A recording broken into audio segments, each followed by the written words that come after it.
Gladys asked the pastor if she could make an announcement at the close of her husband's funeral. Bishop Will Willimon, who tells this story, told her yes. He said yes, even though this is not something that was typically done at a funeral. He figured that maybe she just wanted to get up and to thank everyone for making the effort to come out to this funeral service. As the ceremony was coming to a close, just before the benediction, Will Willimon stood up and he said, "Now Gladys would like to come and make an announcement." Gladys stood up and she said, "Everyone is invited over to the house right after the burial for a good time. I've got plenty of good food.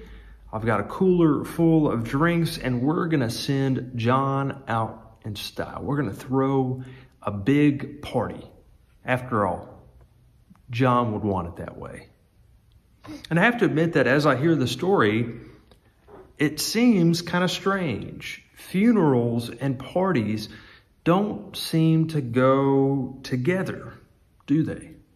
They don't really seem to fit. There are times when a party is appropriate, but there are also times when a party seems inappropriate. And that brings us to our text this morning, as we continue our sermon series exploring the parables of Jesus called Moral of the Story. Last week we looked at the parable of the Good Samaritan, and this morning we turn our attention to the parable of the prodigal son. Our text this morning comes from Luke chapter 15, verses 11 through 32. Jesus said, "A certain man had 2 sons. The younger son said to his father, 'Father, give me my share of the inheritance.' Then the father divided his estate between them. Soon afterward, the younger son gathered everything together and took a trip to a land far away. There he wasted his wealth through extravagant living. When he had used up his resources, a severe food shortage arose in that country, and he began to be in need. He hired himself out to one of the citizens of that country, who sent him into his field to feed pigs. He longed to eat his fill from what the pigs ate, but no one gave him anything. When he came to his senses, he said, 'How many of my father's hired hands have more than enough food, but I'm starving to death?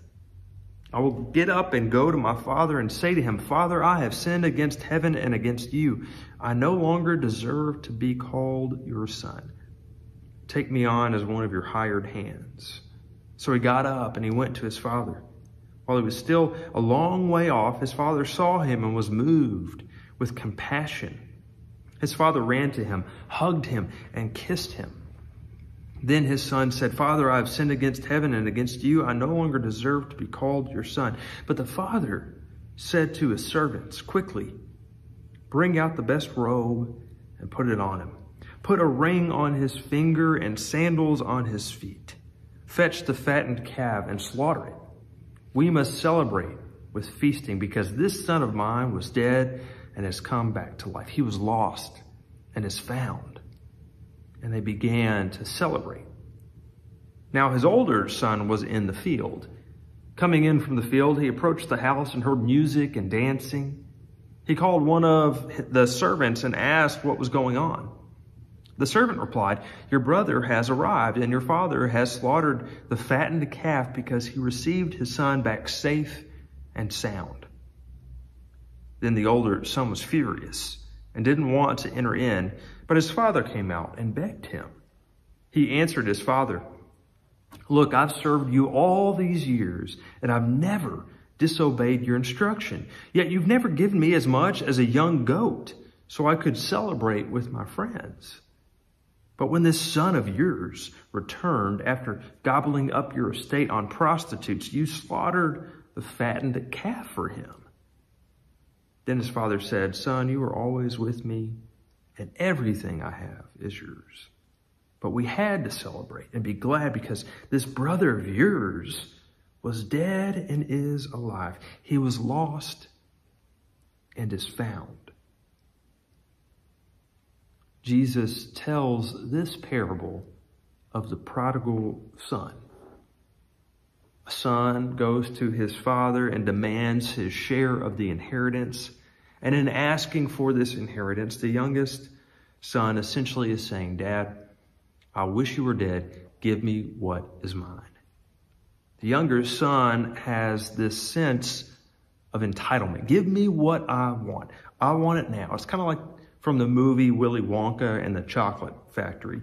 This younger son is giving me some Veruca Salt vibes. He wants it, and he wants it now. And at any moment, we can expect him to break out in song, talking about how much he wants a goose with a golden egg. The audacity of this younger son cannot be overstated.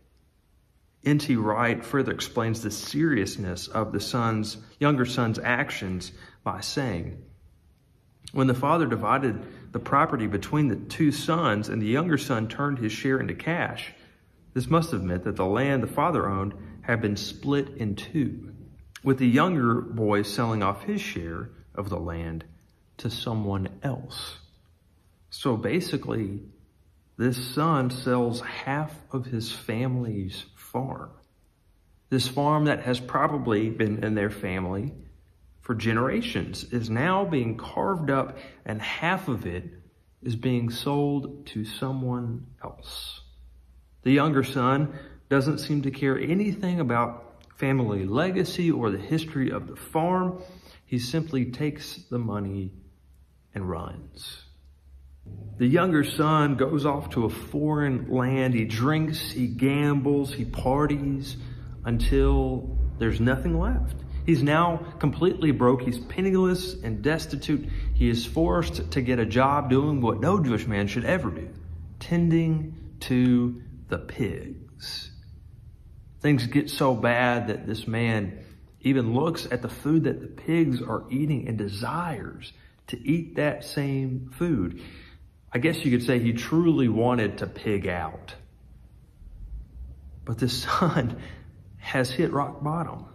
This is as low as it gets for a person of the Jewish faith, being around pigs, these unclean animals. And in this low moment in his life, he comes to his senses.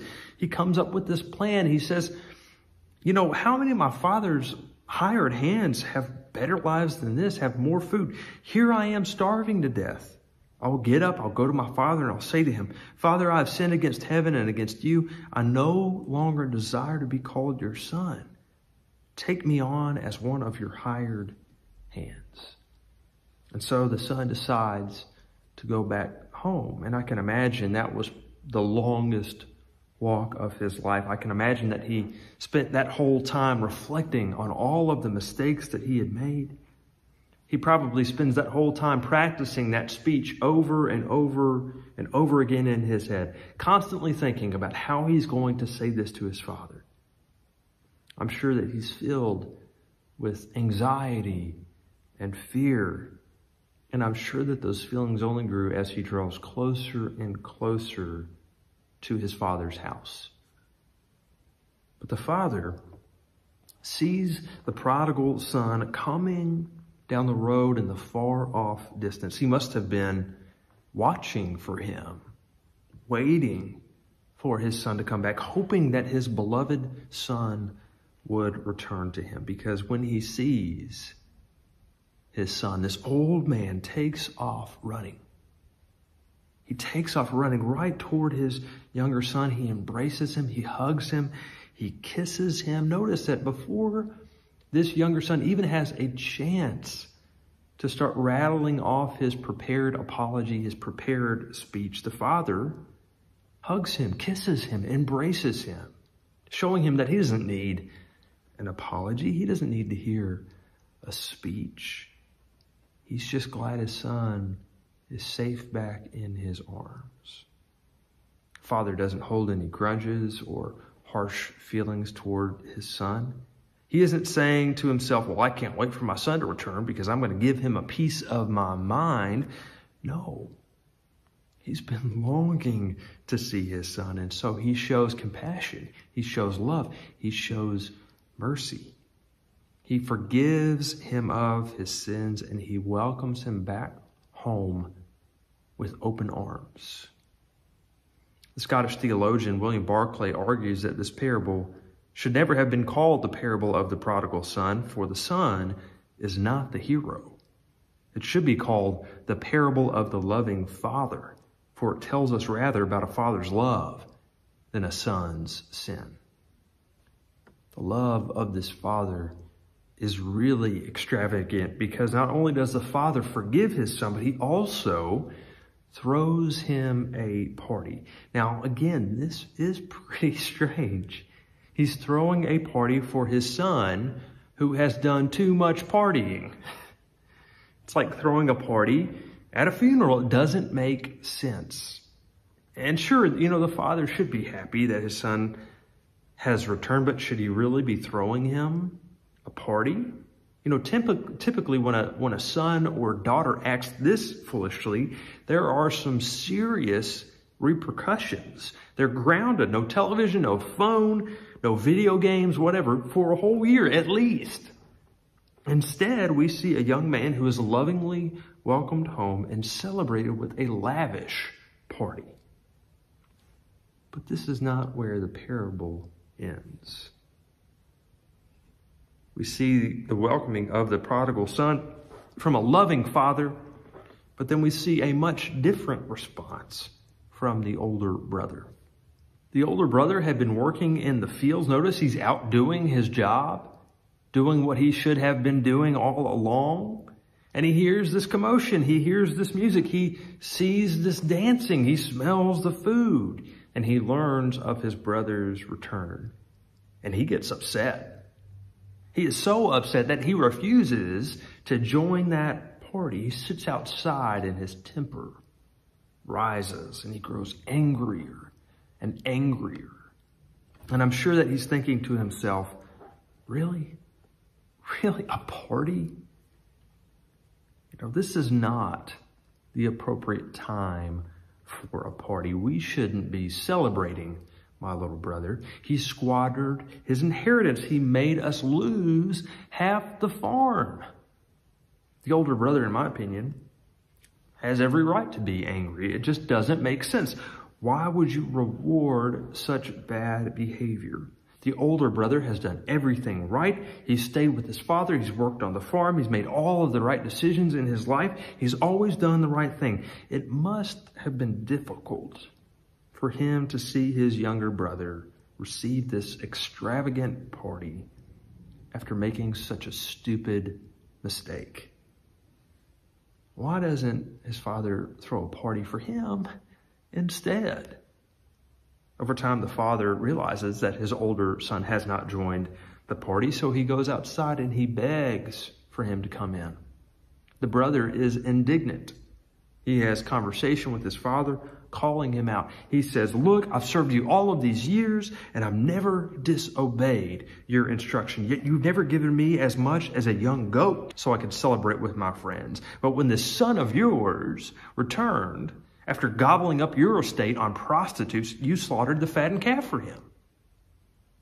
Then his father says, son, you are always with me and everything I have is yours.